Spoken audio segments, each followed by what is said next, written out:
Standard sink setup. You've got all aluminum cabinetry, so you don't have to worry about rot from water damage. Underneath you've got an 8-foot lower cabinet here, and also an 8-foot upper cabinet here. They both have positive latching doors, so you don't have to worry about the door swinging open as you're going down the road.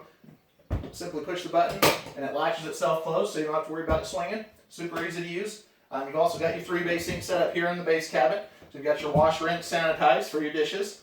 You've also got a hand wash sink here, complete with a hand wash dispenser. You've got your single-use paper towel dispenser, and then you've got another soap dispenser over here for your dish soap. This here is your vegetable prep sink. Some counties require a vegetable prep sink for fruits and vegetables if you're doing stir fries or doing much fresh vegetable or fruit preparation.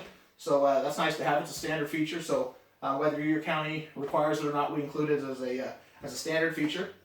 It comes with a 40-gallon fresh water tank, and then also your water heater is under here too.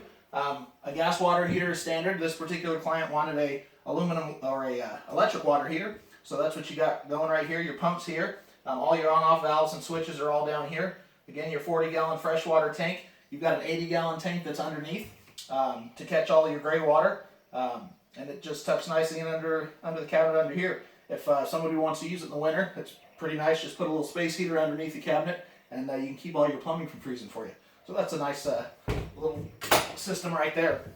As far as plumbing goes, that's about it as far as inside. If you come over here, I'll show you the last little feature in here, and it's your control panel. So here's your control panel. It'll tell you where all your tanks are at. You've got a battery button here. It'll tell you whether or not your battery's charged, or if it's getting a little low, you just push the button. As you can see, the little red lights light up right here. It'll tell you if it's out of charge, a third, 2/3 are full. The battery right now is fully charged. Your freshwater tank shows right here that it's empty. We haven't filled the tank on this particular unit yet, but it'll show you once it's full and as you're getting down on the water, so you can keep track of it with just a push of a button. This will tell you where your gray water tank and your black water tanks are at. They're both empty, so you can tell whether or not your tanks are getting full. This here is how you turn your water pump on and off. You can hear the pump kind of going there underneath the sink a little bit. That'll be how you turn your 12-volt pump on. You can also run on city water connection. I'll show you how all that stuff works. It's just outside. Okay, so these are your connections here outside. The positions on the trailers do vary by model, and depending on where your cabinetry and your equipment and everything lines up. But on this particular trailer, you can kind of see how it hooks up. Yours will be similar. This is a freshwater connection right here. Just unscrew it, fill it with a standard garden hose, and what it does is it gravity fills down to your tank. That's how you fill your freshwater tank inside. Once it's full, it'll start coming out of the hole up here.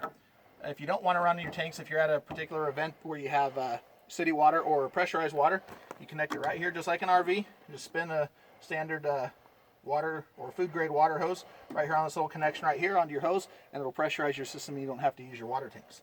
So that's your city water connection.